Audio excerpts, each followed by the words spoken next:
उपमुख्यमंत्री सुनेत्रा पवार जिल्हा परिषदेतील विजयी उमेदवारांची भेट घेणार। पुणे जिल्हा परिषदेत अध्यक्ष कुणाला करायचं यावर आज चर्चेची शक्यता। तर आजपासून सुनेत्रा पवार पक्षाच्या संघटनात्मक बैठका सुद्धा घेणार। शरद पवारांना आज रुग्णालयातून डिस्चार्ज मिळण्याची शक्यता। पवारांच्या प्रकृतीमध्ये सुधारणा झाल्याची डॉक्टरांची माहिती। तर खोकला आणि श्वसनाच्या त्रासामुळे पवारांवर उपचार सुरू। अजितदादांना नरेश अरोरांचं कोट्यवधींचं कंत्राट नको होतं, त्यावरून बैठकीत वाद झाला। कंत्राट सुरू ठेवण्याचा तटकरेंचा आग्रह असल्याचा अंदाज। रोहित पवारांचा गंभीर आरोप। तर अरोरांनी गेल्या काही दिवसात 2 विमानं खरेदी केल्याचा सुद्धा दावा। रोहित पवारांनी माझं नाव कुठे घेतलं ते सांगा, तर उत्तर देता येईल। दादांसोबत माझी भेट ही 3 दिवसाआधीच ठरली होती। माध्यमांच्या प्रश्नावर तटकरेंचं स्पष्टीकरण। राष्ट्रवादीचं विलीनीकरण होणार नाही असं चित्र जवळपास स्पष्ट। सत्तेत वाटा देण्यास तटकरे पटेलांचा विरोध असल्याची सूत्रांची माहिती। तर विलीनीकरणावर आता 16 तारखेला रोहित पवारांची पत्रकार परिषद होणार। 2008 मधील उत्तर भारतीय मारहाण प्रकरणी वांद्रे कोर्टात आज सुनावणी होणार। राज ठाकरेंना सुद्धा झाली होती अटक। रेल्वे भरती परीक्षेदरम्यान मनसैनिकांनी केली होती मारहाण। वांद्रे कोर्टाच्या निर्णयाकडे आता लक्ष। पंतप्रधान नरेंद्र मोदी आज सेवातीर्थ आणि कर्तव्य भवनाचं उद्घाटन करणार। सेंट्रल विस्टा प्रकल्पांतर्गत बांधलेल्या प्रमुख मंत्रालयांचं आज उद्घाटन। तर सर्व मंत्रिमंडळ आज एका छताखाली येणार। ठाकरेंच्या शिवसेनेचे सय्यद इक्बाल, परभणीचे महापौर इक्बाल यांना 39 मतं, तर भाजपच्या उमेदवार तिरुमला खिल्लारे यांना 26 मतं। दरम्यान काँग्रेसचे गणेश देशमुख आता परभणीचे उपमहापौर। परभणीमध्ये ठाकरेंच्या शिवसेनेचा खरा चेहरा समोर आला। परभणीमध्ये मुस्लिम महापौर देण्यावरून शिंदेंची टीका।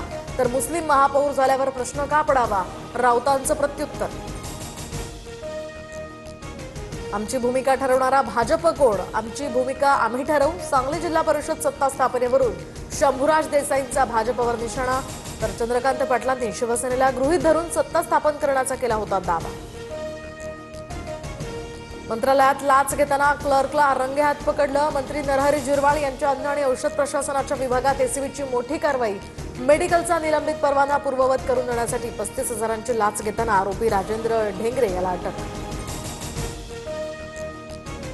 राहुल गांधींची खासदारकी रद्द करण्यासह निवडणूक लढवण्यावर सुद्धा आजीवन बंदी आणा।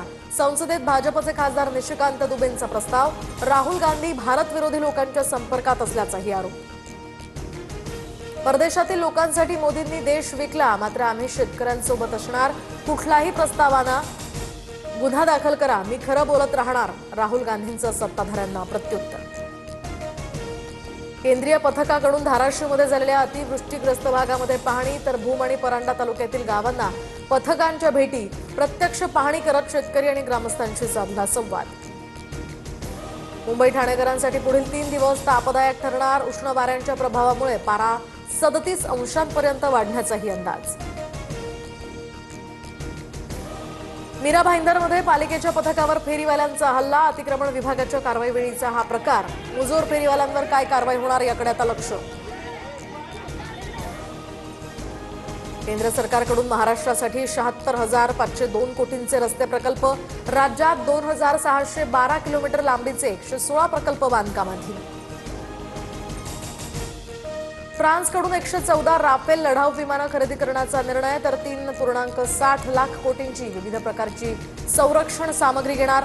संरक्षण मंत्री राजनाथ सिंहांच्या बैठकीत निर्णय। अभिनेता रणवीर सिंग धमकी प्रकरणामध्ये हॅरी बॉक्सरवर संशय। हॅरी बॉक्सर लॉरेन्स बिश्नोई टोळीचा प्रमुख। व्हॉइस नोटमधील आवाज हॅरी बॉक्सरच्या आवाजाशी जुळत असल्याचंही समोर। भारतानं सलग दुसरा T20 सामना जिंकला। नामिबियाचा 93 धावांनी पराभव। ईशान आणि हार्दिक पांड्याचे अर्धशतक। नामिबियाची टीम ही 116 धावांवर ऑल आउट।